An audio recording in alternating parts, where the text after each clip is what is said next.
Israel won't do in the name of vengeance and in the name of continuing Zionism. For some people, the takeaway is as long as they're not literally putting people in ovens, as long as they're not doing exactly what the Nazis did, that somehow that's okay. It's actually not okay. Never again doesn't mean never again in the exact same way that the Nazis did it. If that's your takeaway from the Holocaust, you really need to look at yourself and do some soul searching. I'm Jewish. I lost members of my family during the Holocaust, and the truth is, Israel does not represent me. Israel does not make me safer. In fact, it puts me and all Jews in greater danger, because as Israel commits these crimes against humanity and live streams them, and in some cases gleefully live streams them, we've seen soldiers doing this, Israel doing that and saying it's in the name of Jews, that will create anti-Semitism. The idea that Israel represents all Jews is in itself an anti-Semitic idea. The dual loyalty trope says that all Jews are a monolith and we're all loyal to Israel and we can't be trusted to be loyal to other governments,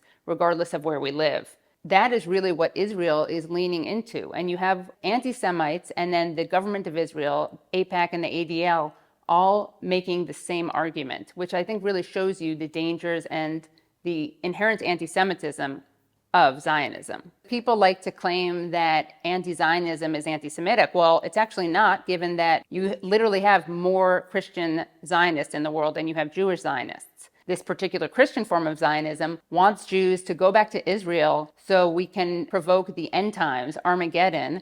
All Jews except a very lucky 400 who accept Christ as their Lord and Savior burn for all of eternity. So these are the allies. All these cancel culture warriors who talk about right-wingers being canceled are very silent, interestingly enough, when it comes to critics of Israel, who are probably the most canceled people of all. If you're a Palestinian critic of Israel, you're very, very, very canceled. If you're a Jewish critic of Israel, you're less canceled, but you're still canceled. You're just canceled as a self-loathing Jew as opposed to an anti-Semite, which is a significant difference. I mean, I was fired by a network for saying that Israel is an apartheid state. So my being Jewish didn't really protect me. And of course, there's a huge bias in the way that corporate media reports on Israel-Palestine.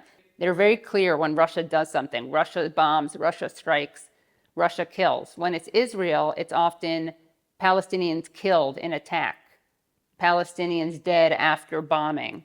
We even know that networks and outlets instruct their writers and reporters not to use certain words like genocide, not even to use the word Palestine.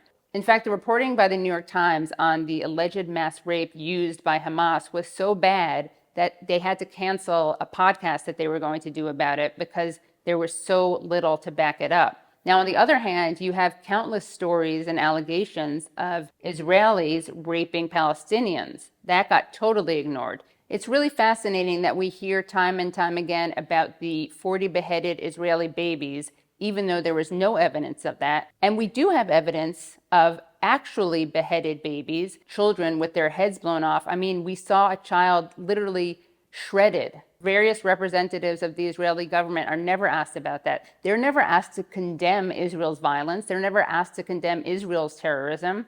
There was a doctor who was tortured to death.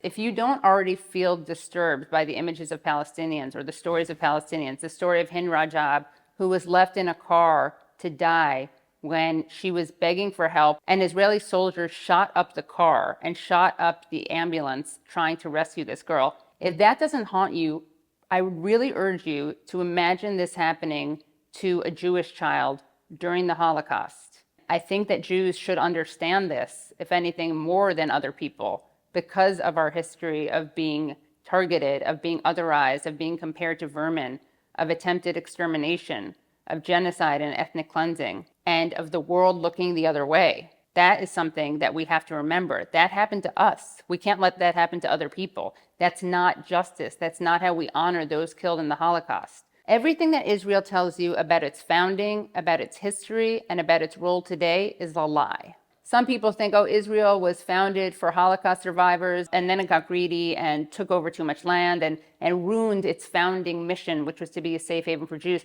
The truth is, it was founded on ethnic cleansing. It was not a utopia. I think it's really eye-opening to look at the actual language of early Zionists, because they were calling their banks colonial trusts. They were talking about how natives always resist colonists. In other words, it's not just critics of Zionism who describe Zionism as colonial, it was the Zionists themselves. Israeli society really had a lot of disdain for Holocaust survivors, so they did something very disgusting. They both weaponized the Holocaust to justify their extermination of Palestinians, and they mistreated Holocaust survivors. In fact, they even referred to them as sapon, which means soap in Hebrew.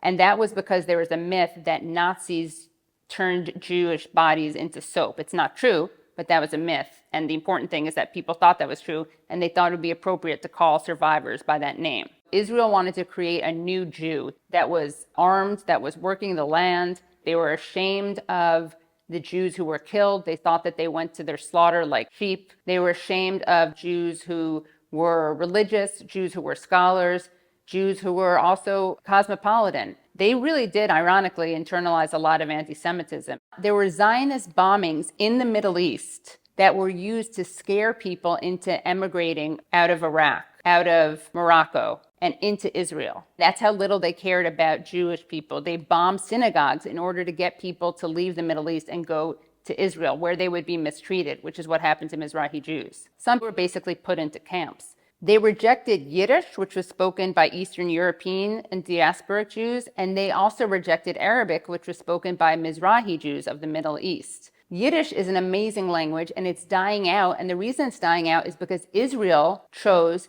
to create. This collection redefines luxury. Let me show you.